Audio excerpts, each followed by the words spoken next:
Assalamualaikum warahmatullahi wabarakatuh. Halo teman-teman semua, kembali lagi bersama saya Rahma Auna Hidayati.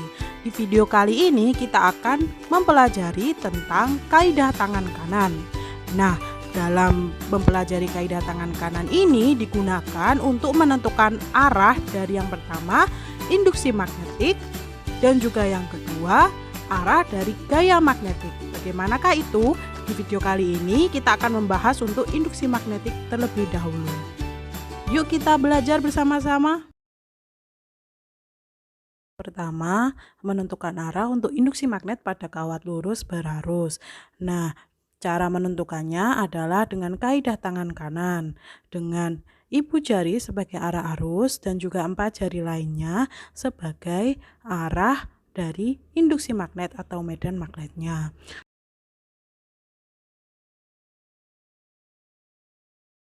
Nah, contohnya ini ada kawat yang vertikal dialiri arus I, arahnya ke atas, kemudian di kanan kirinya ada titik P dan juga titik Q. Nah, cara menentukan arah pada medan di titik P dan juga titik Q, gunakan tangan kanan kalian. Kita tentukan dulu yang titik P ya. Nah, arah arusnya jempolnya ke atas, kemudian ujung jarinya arahkan ke titik yang itu di kiri untuk titik P seperti ini. Nah, seperti itu. Sehingga arah medannya akan menuju kita atau keluar bidang. Sehingga di P itu akan keluar bidang atau dilambangkan dengan dot. Selanjutnya untuk yang di titik G kita gunakan lagi tangan kanan. Nah, jempolnya ke atas.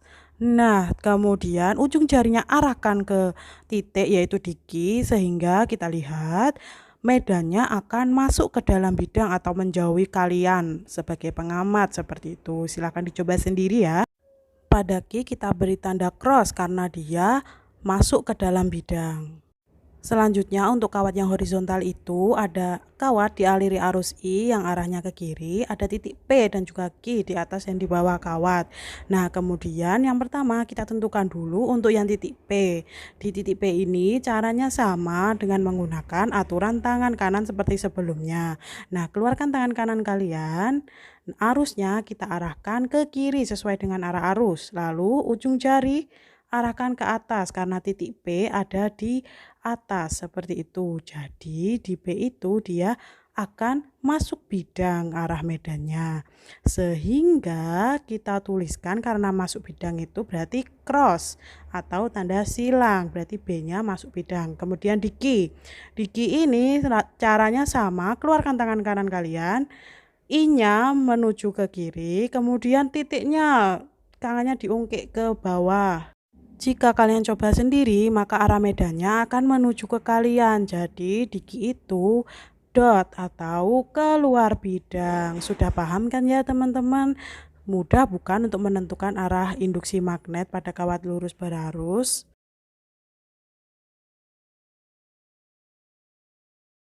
Selanjutnya adalah untuk menentukan arah induksi magnet pada kawat yang melingkar.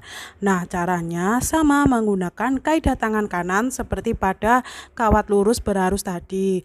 Nah, seperti ini. Kemudian I itu ditunjukkan oleh ibu jari dan juga ujung jari itu B seperti pada sebelumnya. Nah, kita masuk ke contoh soal yang pertama. Ini ada kawat melingkar, arusnya I, arahnya ke atas, ibu jarinya ke atas, kemudian 4 jari lainnya ke titiknya. Akhirnya kita temukan bahwa di P itu dia akan keluar bidang. Nah, keluar bidang disimbolkan menggunakan dot. Nah, yang kedua itu kasusnya seperti itu, ada kawat melingkar. Kemudian arusnya ke kiri, kita tunjuk ke kiri. Nah, ujung jari yang lain arahkan ke titik. Nah, seperti itu. Jadi, medannya akan masuk bidang. Jadi di M itu akan masuk bidang atau cross. Nah, seperti itu. Sudah paham bukan?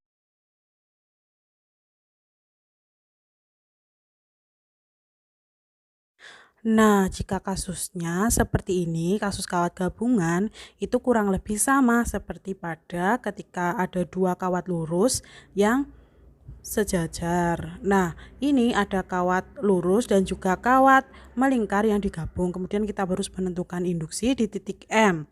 Nah, caranya itu di titik M dia induksinya dipengaruhi oleh arus di kawat 1 dan juga arus di kawat 2 yang masing-masingnya dapat kita cari menggunakan rumus induksi magnet. Nah, yang kedua itu induksi di Q. Dua-duanya sama-sama kawat melingkar, berarti yang digunakan itu rumus induksi untuk kawat yang melingkar. Nah, sudah paham kan? Kita lanjut yuk. Nah, selanjutnya kita menentukan arah induksi magnetik pada solenoida. Caranya menggunakan kaidah tangan kanan bersebalikan dengan kawat melingkar dan juga kawat lurus. Caranya ibu jarinya itu dia sebagai medan, sedangkan empat jari itu sebagai arus atau I, berkebalikan kan dengan yang sebelumnya. Nah, cara menentukannya bagaimana? Kita lihat solenoida itu. Arusnya kan melingkar seperti itu. Kita tentukan dulu arusnya yang mengalir di lingkaran. Nah, berarti arusnya itu ke bawah, diurut lagi, kemudian ke bawah, dan seterusnya sampai ke ujung. Nah, untuk menentukan arah medannya, kita buat pose seperti menggenggam solenoida tersebut. Cara menentukannya adalah lihat kita buat gerakan seperti menggenggam dengan ujung-ujung jari itu ke arah arus dari solenoida. Nah, seperti itu. Ujung-ujungnya kita arahkan ke arah arusnya seperti menggenggam solenoida. Akhirnya B-nya itu mengarah ke kanan. Kita tuliskan B ke arah kanan seperti itu. Lalu jika arah arusnya ke atas, maka ujung jarinya arahnya ke atas. Nah, selanjutnya induksi magnet pada toroida. Cara menentukan arahnya sama dengan seperti pada solenoida, yaitu ibu jarinya sebagai arah B dan juga empat jari yang lain sebagai arah I atau arus. Nah, arah dari induksi magnet pada toroida itu jarang ditanyakan di soal, tapi kita harus tahu ya kenapa. Nah, kita gambarkan dulu arus yang mengalir itu. Dia mengalir ke pusat toroida. Kita gambarkan mulai dari yang pertama, kemudian mengalir yang kedua, terus hingga sampai yang terakhir kita gambarkan. Selanjutnya kita tentukan arah B-nya. Kita tentukan dulu di titik atas ini. Nah, gunakan kaidah tangan kanan seperti pada solenoida yang sebelumnya kita pelajari. Caranya, arahkan tangan kalian menuju ke arusnya, ujung jarinya, seperti itu, sehingga B-nya akan ke arah kanan.